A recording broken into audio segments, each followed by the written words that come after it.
FAIRtax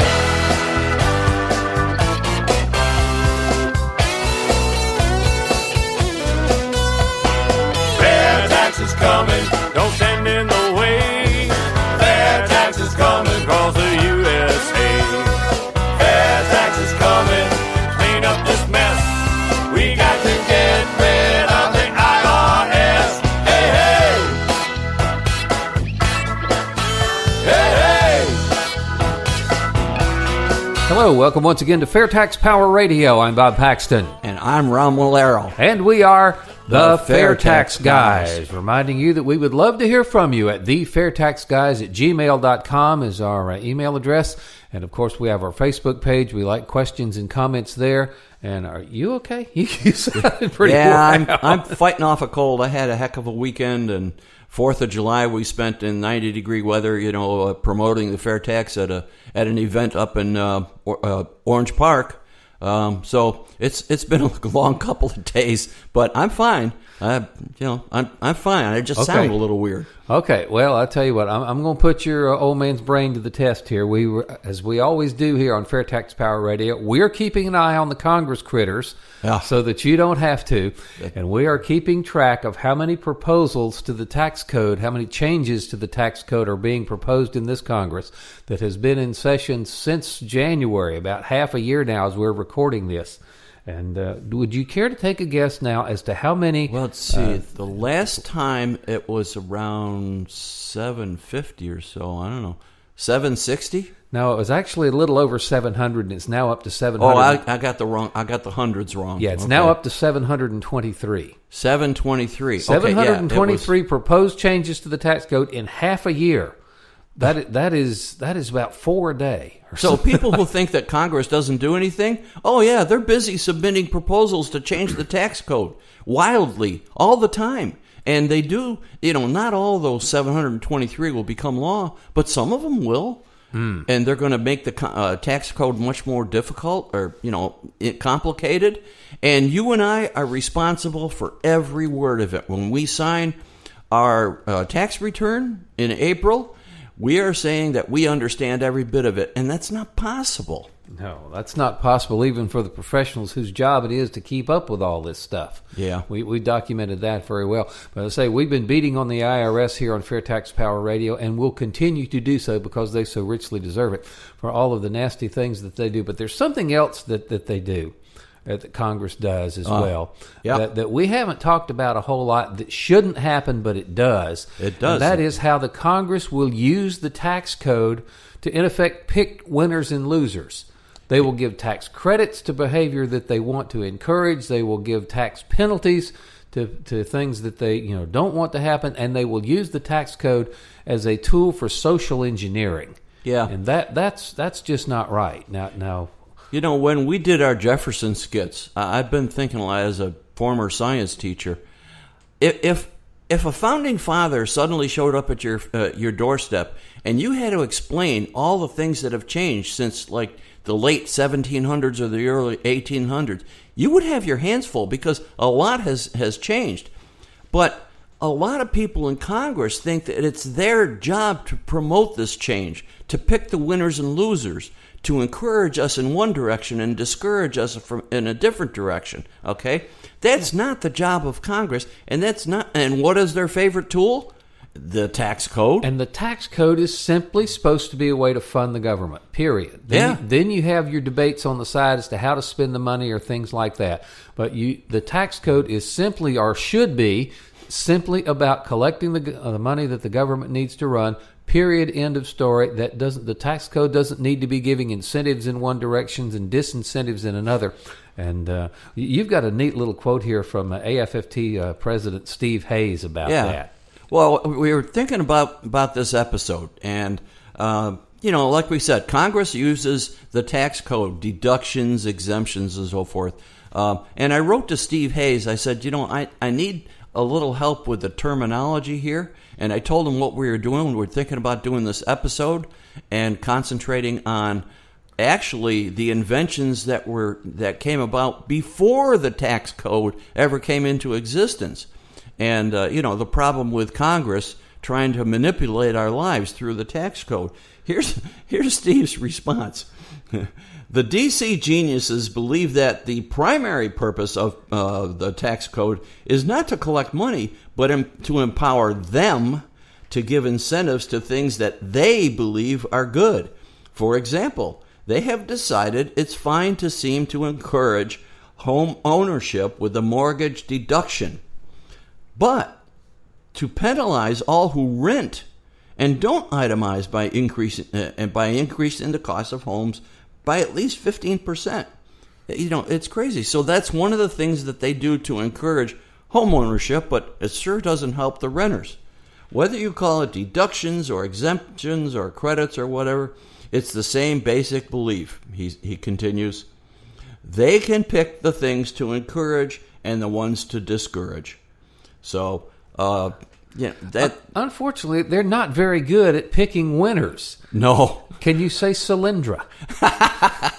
That's a good example. That is a good example of where the government was trying to encourage something, again, by giving tax breaks and using the tax code to do that, and it fell on its face. The free market works. Government picking the winners through the tax code does not work, never has worked, never will work. Why is it so hard to convince the people in Congress, that they're not the all-knowing Maharishi, that... I hope that's not copyrighted. We just got... that have our best interests and have to manipulate the tax code in spite of ourselves. We did do a piece a few months ago where I found an article that says that, yes, indeed, the legislatures and the bureaucrats in Washington do think that they have a better understanding on the way life exists in this country, and they pretty much think that we're stupid. I mean, that was in one of our episodes back there a few months ago. They have this attitude there that they're, kind of way above us, and they have to help us out in spite of ourselves. Okay, well, let's dig into here. We have set our crack research staff, i.e. your wife, Elaine. Yeah. Exactly. We tasked her with the idea of coming up with a lot of inventions and things that happened that did not need any government incentive, did not need a tax break, did not need any other kind of incentive via the tax code to happen. And she came up with a list of all kinds. A lot of this stuff predates the income tax. Remember, Absolutely. That was 1913. Yep. And this is stuff that was invented without the help of government intervention, without any kind of tax incentives. And let's just start at the top of the list and go. I love the first one. Well, I like the name of this article. Actually, I got this off of LinkedIn. Hottest tech trends in 1776. Today we think of technology as computers and smartphones and, things like that. Drones. Well, in 1776, they had technology too. And start off here. A little more than 241 years ago, our forefathers used the best technology available to inspire colonial Americans to revolt against King George. At the time, the best quote-unquote technology available was the printing press. And the best social networking was word of mouth at public houses. Grog was the lubricant that facilitated this communication. So... that was the technology at the time. The printing press was a big deal. But they list a number of inventions here that took place back in the 1700s you wouldn't think, happened way back then. The first one was the submarine. Yeah, they called it a turtle. Yeah. How cool it kind of was looks that? like a turtle, doesn't it? Probably moved about at the same speed. But Yeah, because it was powered by one person. And the idea was that the submarine called the Turtle was invented by David Bushnell to secretly attach explosives to the underside of British ships without being noticed. Now, General Washington did not like the idea because he thought it was ungentlemanly, but he approved of it anyways. So, they developed this thing. The guy could go in this vehicle and go underwater, and the idea was to mine these British ships. Unfortunately, the 3 trials that they had were all unsuccessful. But the submarine was born, back in the 1700s. Without benefit of a tax break. Yeah, without benefit of the tax break. It was because of the war effort. But, no income tax and no Congress was involved. The chronometer, a very accurate chronometer, was extremely important for sailing those days because that was it. I mean, you had, it was before steam power. It was before the gasoline or diesel engine. So going across the ocean depended on wind power. And to navigate to find out exactly where you were required a very accurate clock. So a very accurate chronometer was invented in the 18th century. And it allowed people to navigate because it's obviously pretty important when you're on a ship powered by wind, not only to know where you are, but where you shouldn't be, like shoals and things like that. Mines that the turtle laid out for you. I couldn't resist that one. Okay. Underwater exploration, scuba, which stands for self-contained underwater breathing apparatus. Yes, that was invented back in the 1700s without benefit of Congress promoting it through the tax code. Andrew Becker created a leather-covering diving unit complete with a helmet that features a window and a series of tubes for breathing. Yeah, back in the 1700s. Yeah. Congress was not involved. They had nothing to do with the scuba gear. Yeah, and this is probably the most important invention ever known to mankind, indoor plumbing. Absolutely. Absolutely. Yeah. We take it for granted now, but for many years, for many centuries, the little house behind the big house was very, very important. Indeed. Imagine going out there in the wintertime. Imagine going out there and somebody tips it over while you're... That's been done before. But again, all of these things happened again without the government getting involved, without the inventors getting a tax break. We do not need this to happen. No, you need ingenious people like Ben Franklin who see a need and then develop something to fill that need, such as the Franklin stove. Okay, Ben Franklin invented a metal hearth, you might say. I mean, prior to the Franklin stove, you cooked in the fireplace, and most meat was cooked on a spit, a rotating spit. And it was probably the youngest kid's job to rotate that thing. Yeah, could be. Franklin invented a metal stove that you could build a fire in with a chimney going outside. And at first, it was developed to heat the New England homes, in those wicked winters. But it also became a cook stove also, where people could cook on it. I have experience with a fireplace. We lived at one time in northern New York, and believe me, it got cold up there. A little tiny town called Beaver Falls, and it would. My kids have seen 50 below weather. I mean, that's not wind chill. Actual 50 below. You could not run the fireplace when it got real cold because the fireplace sucked in a lot of air. Well, where does that air come from? It comes from outside. The living room floor would be freezing. So below a certain temperature, we did not run that fireplace because it actually made the living room very, very cold. So the Franklin stove was a big deal, invented, of course, by Ben Franklin. Yes. Lightning rod, another Franklin invention, and had nothing to do with the tax code or Congress, And they say, that sounds like, well, the lightning rod, big deal. No, his invention saved thousands of lives and millions of dollars worth of buildings. Back then, a lightning strike usually resulted in a conflagration. Yep. Yeah. Lightning hits your building, it's gone city. Yeah. So... anyways, and the last one here in this article that I'm going to mention here, steam engines. Now, a steam engine was invented in England. Yeah. Yes, I love steam locomotives. But this is Bob's bailiwick here because Bob is a train guy. But in the early 1800s, the steam engine came to America, and America was growing. I mean, it started off with 13 colonies, but if you listen to our Jefferson skits, especially the second one, by the time Thomas Jefferson left office, he was the third president, okay? By the time he left office, there were 25 states. They more than doubled their size. Well, just about doubled their size. And there was a lot. It was a big country with a lot of navigable rivers. So Robert Fulton put a steam engine on a boat. And the first one navigated from New York City to Albany, and in return, in a whopping 62 hours. Wow.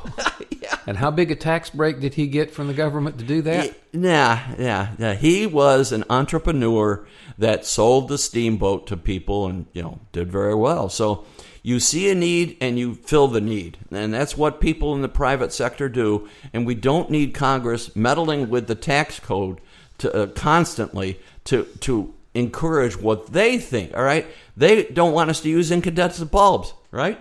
Yes. They want us to, those funny little curlicues are LEDs now. Yeah, and then come to find out the fluorescent bulbs contain mercury. So if you break one, you got to call a hazmat team. Oh man, we're perfectly fine. I have, now that LED lights are coming down in price, I've been buying a few of those. But when they come down, I'm perfectly capable of making that decision for my house. My wife and I, when they get inexpensive enough, I'll replace some of the old incandescent. Yeah, I can do that without Congress meddling into what type of toilet we need. Congress seems to want to get involved in every aspect of our life via the tax code. I mean, it's a little crazy. And if we pass the fair tax, they can't do that anymore. That's right. Because there are no exemptions, there are no exceptions, there are no loopholes. Nobody gets treated differently than anybody else. So the fair tax, again, is the perfect solution for so many things. And the congressional meddling into picking winners and losers and incentivizing things and disincentivizing other things using the tax code, a purpose for which it was never invented, by the way, all goes away with the fair tax. Absolutely. Yeah, Bob is so right about that. And we've been mentioning that, but we wanted to use these examples, and I got a lot more here. I don't know how much time we had. You just shut me off because I got a lot of stuff here. We're a little over halfway through here. Okay, we got my wife went to work and came up with all kinds of inventions. You should see her. Give her a task like that, and her eyes light up, and the iPad comes out, and boom. Yeah, she is great. And she came up with a whole list of things, other things that were invented a little bit past the colonial 1776 time, but prior to the tax code. None of these things happened with any assistance from the tax code, and I like the first one, shredded wheat. I could eat that stuff all day. Yeah. 1890. Yeah, shredded wheat was developed by a guy in Watertown, New York. Actually, she and I used to live very close to Watertown. She worked in Watertown for a while. We never do that. 1890 for shredded wheat. That's not a world-changing event, but like you say, Bob, a lot of people like shredded wheat. Right? Oh, this was a world-changing event, the mousetrap. The mousetrap. Can you imagine the infestations that used to happen in the old houses before they could catch them little critters? The automatic fire alarm. Who would have thought? It was developed in 1890. Dimmer control for lighting, 1892. Medical gloves were invented in 1894. Medical gloves, to improve sanitation for doctors. The muffler was invented in 1897. Yeah, keep those away from NASCAR, though. You skipped one of my favorite ones here in 1891, Nikola Tesla, the Tesla coil. Yeah. That was just invented out of his mind with no tax incentives at all. And that guy was cool. What was that for, Bob? Oh, that was supposedly he had the vision of trying to transmit electricity without wires. Oh. Right now you've got a generating station and you've got these high-tension wires. And wires, of course, the wire you see coming into your house, electricity requires wires to be distributed. And Tesla was thinking he could do it without the wires, just send it through the air. Yeah. Well, it never really worked out, but that was a neat invention. No, but they ended up using the Tesla coil for all kinds of other things. Okay, but then there's another point there. People, entrepreneurs, when they're out on their own, they have the ability to succeed wildly, and it's up to them if they can fail as well. Yeah, exactly. I mean, the government doesn't need to prop up fair. Tesla did not get some kind of government subsidy because his Tesla coil didn't work like he thought it would. Yep. You didn't get to write that off your taxes. It's just comes with the territory of being an entrepreneur and an inventor. And that Bob brings up a very good point, because we're talking about all the successes. Obviously, there have been some failures too. You remember seeing those old videos of people around the time of the Wright brothers trying to create heavier than air flight. Mm-hmm. You remember some of those old movies, some of those contraptions some of these people had? A lot of them ended up in the river. Yeah. So not everything was a huge success, but before the tax code went into existence and before Congress learned how to use the tax code to manipulate American life. Now, the big one here to us living in Florida, this happened in 1902. Willis Carrier invented air conditioning. This state would be uninhabitable without it. Yeah. Well, not only that, I was on a Navy ship that had I was in the department called CIC, Combat Information Center. We had a radar and a sonar. These things were created back in the 60s, and they were not the semiconductors, microconductors that you have now. These things threw off a lot of heat. If our air conditioning for that room went down, our machines went down because they overheated. So air conditioning is very important for a lot of manufacturing and so forth, just for creating workable habitats that weren't possible. And that was in 1902? Yes, it is. Yeah. But of course, I made my living in the computer industry for a long time, and I do remember the days that you had to have the air conditioning because the machine just quit working if it got above a certain temperature. Absolutely. And of course, I remember the old mainframes with the tubes in them that got real hot. Yeah, and some of the early computers, the reason they called debugging the program is because these computers got so hot, they would open the doors to try to get some fresh air in there, and bugs would actually flow in and fly in and get into the contacts. And that was the earliest idea of debugging. So, okay, 1903. Very important. Everybody, what was invented in 1903 that is so extremely important in everyday life? Well, the Wright brothers, the airplane, all right, 1903. And they didn't need the tax code or incentives by Congress to develop that. There were a lot of people working on that, as we already mentioned. A lot of them ended up in failure, but they developed the first heavier-than-air aircraft, and it wasn't long before they were developing military aircraft, within a few years. And other people got like Pratt and Whitney and so forth. Yep. All right, we got to get on here pretty quick. We're running out of time, but this was 1907, something everybody uses every day. Paper towels. Yeah, paper towels, 1907. The government did not have to incentivize the Kurt Kyler, I think was his name, or Klyer. Read that right. And Arthur Scott. They were teachers in Ohio. They gave their students individual paper squares to use instead of using the single towel in the bathroom to help them prevent the spread of germs, and it worked. So, it's pretty amazing. Automatic transmission was developed in 1904. I would have never guessed that. I would have figured maybe the 30s or 40s, Yes, of course, I still like a stick shift, but I can live with that. Yeah, it's amazing. And when you drive out in the country and you see those huge round bales of hay, that baler was developed in 1903 along with the airplane. Without the aid of the tax code. Yeah, without the aid of the tax code. So, there's a lot that goes on, that has gone on in the history of this country without Congress getting involved. I mean, they're not required to have certain developments and inventions and so forth. In fact, really, they kind of get in the way.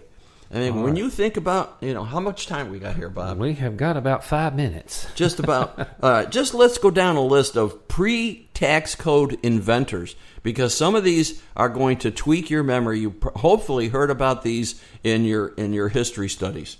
All right, Ben Franklin, we already mentioned, lightning rods and Franklin stove. Also, bifocals. Ben Franklin invented bifocals, which I'm using right now, actually. Eli Whitney, the cotton gin. Robert Fulton, we already mentioned that. He married the steam engine with the boat, and he developed a way of navigating our rivers, and big for commerce, because that was the big deal. That's what made the country successful. Commerce going up and down those rivers, carrying stuff. Samuel Morse code. Pony Express, which actually only lasted about 19 months. The Wright brothers we mentioned, and Alexander Graham Bell, the telephone. Thomas Edison, he was a prolific inventor. He lived a very long time. He was like 85 years old when he passed. Edison and Tesla had this thing going back and forth, too. They were kind of rivals in that particular. Well, that's good because that drives spurred invention. competition. That's why competition, the free market, beats the government picking winners and losers through the tax code. These next two are my favorite ones because I like to shoot: the Remington rifle and the Colt revolver. Yep.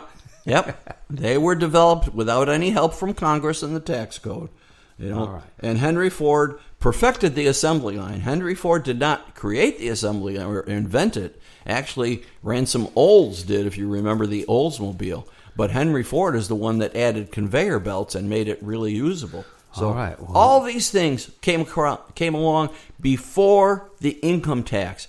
Huge. In fact, one of these articles we were writing, the author said he thought it was his opinion that the steam engine was the single greatest development in mankind. Can you imagine that? Yeah, I can do that. That was, because it gave people the way of creating power and putting it on some kind of a device. Factories, boats, steam engines. Yes, locomotives. Yes. Yes, I'd love to drive them. I tell you what, make all this happen.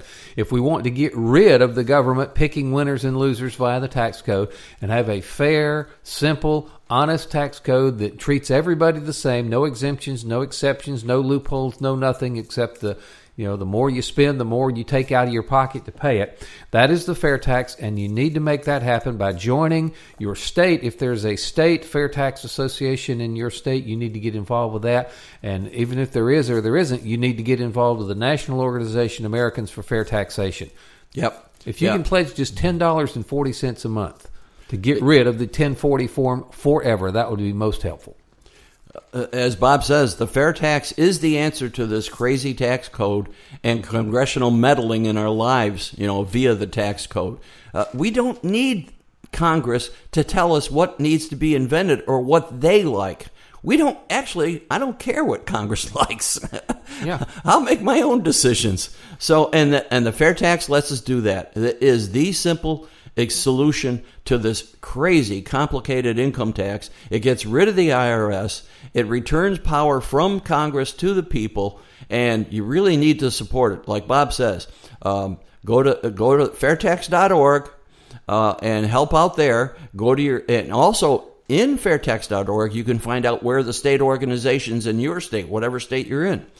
And also, by the way, we remember seeing how we've got people in other countries that are listening to us. Yes, I wonder if there's a fair tax organization in Germany. So tell everybody you know about the world-famous FAIRtax Guys and FAIRtax Power Radio. Yeah, I looked it up the other day. We even have somebody in Japan listening to us now.